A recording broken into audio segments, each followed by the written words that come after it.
Might as well start calling this series grind every day instead of squat every day, because these reps are getting slower and slower and I feel like I'm just doing more of a good morning each day. I'm not as pissed off as I was the other day, purely because the postural integrity, my back basically didn't cave. I didn't round over. I was slow, I was weak, but I got it up without compromise of the structure. So that's the only thing that makes me not pissed off. For me, when I'm lifting, man, I don't like when the spine rolls over. I don't like when I put my back, my spinal health at risk. That's the biggest thing. I don't know whether you guys recall the story. I've told it a few times, but I had a scare when I was like, I don't know, 23, 24, 25, something like that, going to the gym once in a blue moon, and I heard a pop in my back, drop to the floor. This is before squatting and deadlifting. This is just me messing around, trying to get bigger biceps. I was on the Prica curl sitting there the other way around, so my back was leaning against it, and I was just doing dumbbell overhead press, whatever you want to call it, like not skull crushes, where you grab one dumbbell, then you make a diamond with your hand, with that one dumbbell, and you're kind of like pressing it behind your head. I did that. I don't know how many reps, sets I did, but as I was lowering it down to the floor from that seated position, I heard a pop in my back, lower back, blah, blah, blah, blah. Ended up being on the floor for about 5 minutes. Pain, weird sensation down my legs, all that stuff. Luckily, that wasn't a serious injury, but at the time I was shit scared, and I basically vowed to myself I would never, train in the gym for any other purpose than training for strength, training for function, not just doing stupid exercises like that, just walk straight in and start doing bicep curls, like idiotic stuff like that. Your spine, you need to be strong. And so this is where the motivation, this is where the fuel, this was the spark for me to learn how to squat, deadlift, all the rest of it. So when it comes to spinal health, when it comes to squatting and all that, that's my number one thing, man. Like, screw all that. I don't want to end up in a wheelchair. I don't want to snap my spine. I don't want to do any of that. So when I do have a rep like I had the other day where I'm rounding over like an idiot, I get pissed off. Today, the freaking rep at 200, I think it was something like 5 or 6 seconds I spent doing that rep. Slow as all hell, like a proper grinder. But I'm not pissed off because I didn't compromise my spine. I didn't cave in. And I'm sort of kind of happy as well, purely because I stayed patient, I stayed disciplined. I didn't look for other ways to, get the weight up. So I'm kind of happy about that, but I'm not happy about the trajectory of where all this is going, because if this continues, I'll be dropping the bar soon. Yesterday I did the rows, today I felt weak. Same old story. Today I felt weak. I knew I was weak from the moment I kind of got up, started my day. So I got to the barbell and I started doing some RDLs. Why RDLs? Well, basically, my experience, when something feels dead and not connected with you, you pump some blood into it and you feel better. So I took an empty bar and I did a set of 50 with an empty barbell.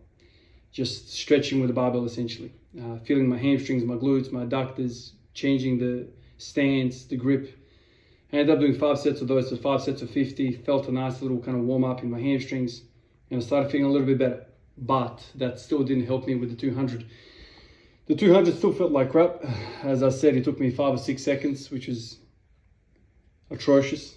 But anyway, I did that, did some front squats, and probably the front squats are killing me as well when it comes to this. Front squats and rows are really taxing the living hell out of me right now, and it's probably going to be a combination of those guys that's going to end this streak, which, whatever, I don't mind.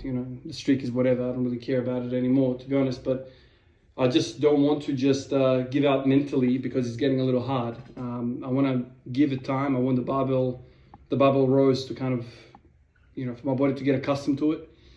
And then maybe I can, start progressing again, try and hunt down that 200 kilos for 5 reps on the back squat. So I don't want to just panic quit, rage quit. I'll still kind of come in and do my best. And as long as the 180s move well, I will give 200s a go each day. And today 180 I felt moved all well, felt not too bad. I thought he was going to be a little bit better with 200, but it slowed down completely. My quads seem to be not wanting to engage, so I'm just rounding over a lot. Not rounding over, I'm setting my butt back a lot, and it's a posterior chain lift.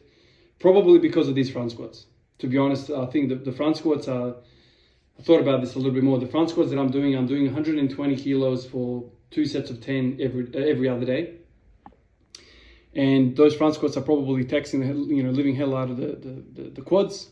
And so when the 200 kilos comes around the following day, or the day after, or whatever, my quads don't have it in them, and so I automatically shift into a posterior chain lift. And then I get pissed off when the thing rounds. So that's kind of what the story is right now. I think both the barbell row and the front squat are needed. I'll definitely continue doing them. And if 200 falls, it falls, and that's basically it. I did some more RDLs after all of this. I put 5 kilos aside, so what's that, 30 kilos. I did 3 sets of 30 reps with that. Once again, purely an exercise of just pumping some blood into that posterior chain with the hope that those reps that I'm doing, the 30s and the 40s and the 50s with the barbell and the 30 kilos, I just get some circulation going and I recover a little bit better. I have not trained hamstrings all year, basically. It's been all quads. And I've kind of felt all right doing all of that. But now I'm kind of wondering, it is April. I spent a long freaking time without doing any hamstring work. And I'm kind of wondering, I think it's time to kind of start doing a bit of hamstring work on the side. Obviously, I'll continue to do the jumping. I've not done push-ups and bodyweight squats for a while now. It's probably been longer than a week now. So I thought it was a good opportunity for me to do some posterior chain stuff because I feel like I need it. That's the need right now. So many freaking thoughts running through my mind. How to plan everything out, what needs, do I need? If I went back into doing push-ups, my elbows would get pissed off. So I want to give the elbows a little bit more a rest. If I start doing bodyweight squats, I won't be able to recover.